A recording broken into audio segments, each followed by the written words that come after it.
আসসালামু আলাইকুম। এক্সট্রা কেয়ারের নতুন একটি ভিডিওতে সবাইকে স্বাগত জানাচ্ছি। আমি ডিডি জাকির। আজকের ভিডিওতে আমরা যুক্ত ভাওয়েলে কিছু কথা বলবো, যেগুলো উচ্চারণ করতে আমাদের খুবই সমস্যায় পড়ি আমরা।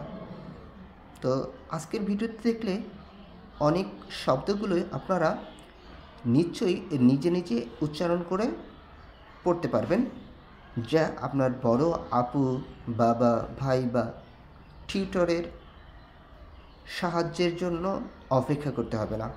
তো চলুন চলে যাওয়া যাক। শুরু করছি। প্রথম রুলসের মধ্যে আমরা এখানে অ্যাড করেছি, যদি এই ওয়াই পাশাপাশি থাকে তাহলে এ এর মতো উচ্চারিত হয়। যেমন আমরা বলছি ফ্লাই, আমরা কিন্তু প্লে বলি, এটা ভুল উচ্চারণ। ফ্লাই, ক্লাই, সেই, পেমেন্ট, রিলাই। আমি আবার বলছি প্লাই, ক্লে, সেই, পেমেন্ট, রিলাই। একটু খেয়াল করে দেখেন যে এখানে এর পর ওয়াই আছে, যা এর মতো করে উচ্চারণ হচ্ছে এ। তারপর এর পর যদি আই থাকে এবং তারপর যদি আর থাকে তাহলে এয়া উচ্চারণ হয়।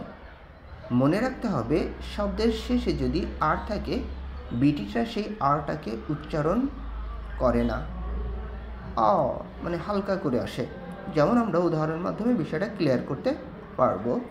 যেমন এ আই শেষে দেখেন আর রয়েছে, তো এটাকে আমরা বলবো ফেয়ার, ফেয়ার, হেয়ার, হেয়ার। এবং লাস্ট ওয়ান হচ্ছে চেয়ার, চেয়ার, চেয়ার। এখানে শেষে আর আছে।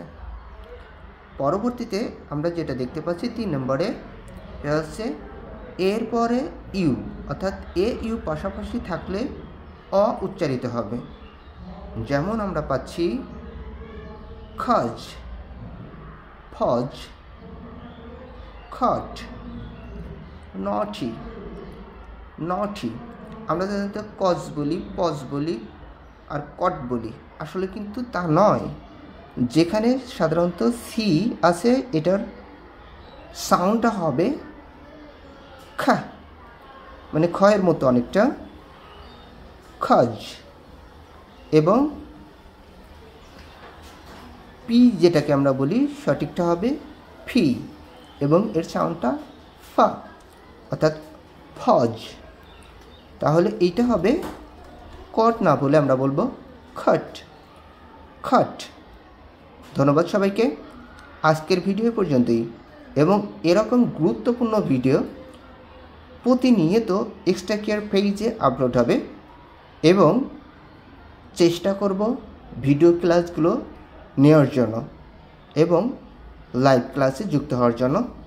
আপনারা যদি ইংরেজি ভাষা শুদ্ধ রূপে উচ্চারণ করতে চান বা শুদ্ধভাবে রিডিং পড়তে চান, এই যোগ্যতাটা অর্জন করতে হলে আমাদের পেজের সাথে থাকবেন। আমি যথেষ্ট পরিমাণ চেষ্টা করব আপনাদেরকে সহযোগিতা করার জন্য, আমি যতটুকু জানি। ধন্যবাদ সবাইকে।